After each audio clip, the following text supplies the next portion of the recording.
सभी किसान भाइयों को नमस्कार। साथियों, बहुत ही इम्पोर्टेंट वीडियो है कि इफ़को द्वारा निर्मित नैनो यूरिया जो है ये कितना फ़ायदेमंद है किसानों की फसलों के लिए।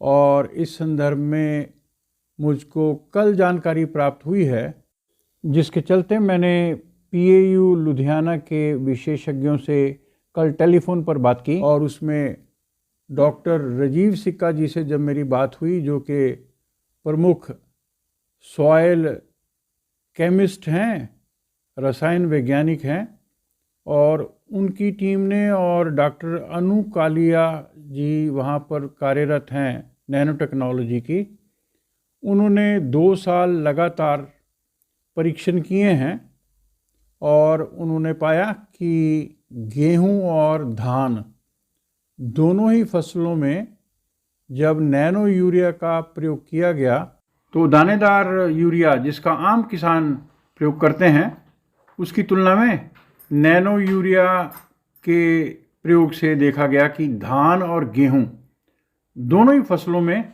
पैदावारी में गिरावट आई है। और यही नहीं तो उनके आर्टिकल को जो उन्होंने भेजा है मुझको, प्रोग्रेसिव फार्मिंग जनवरी 2024, अभी इसी सप्ताह ही ये छपा है।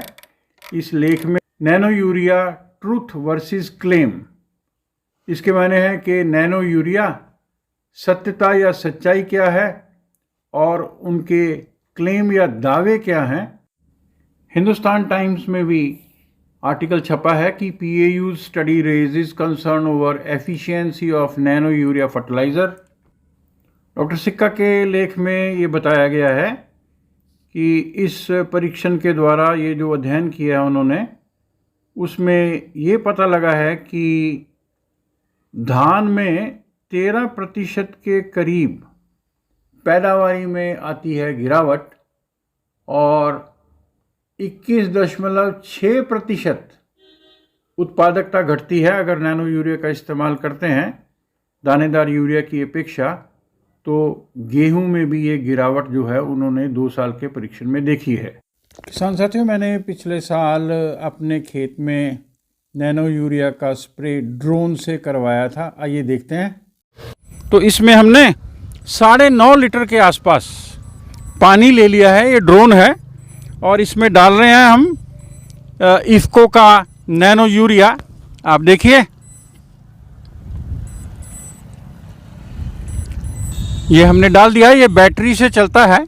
इसके अतिरिक्त लेख में जो लिखा है उन्होंने कहा है कि धान में 17% और गेहूं में 11.5% की कमी देखी गई है कुल नाइट्रोजन कंटेंट में। धान और गेहूं के दानों में नाइट्रोजन की कमी, उनमें प्रोटीन की मात्रा में कमी लाने के लिए एक खतरा हो सकती हैं, ऐसा समझा जा सकता है।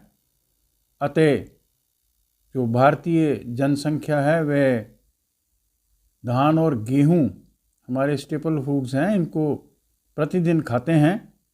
तो आने वाले समय में अगर नैनो यूरिया का प्रयोग होता है और इस तरह के ही रिज़ल्ट रहते हैं तो भारतीय जनसंख्या को प्रोटीन की कमी भी गेहूं धान से हो सकती है। साथियों, रिपोर्ट का निष्कर्ष है कि नैनो यूरिया का फसल में उपयोग करने के लिए सही डोज व सही समय अनुकूलित करने में कम से कम 5 से 7 वर्ष लगेंगे।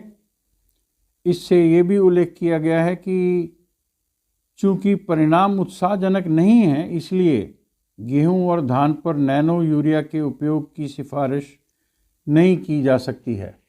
आप इस वीडियो को ज़्यादा से ज़्यादा शेयर करें और चैनल को करें सब्सक्राइब। सबको शुभकामनाएं। नमस्कार।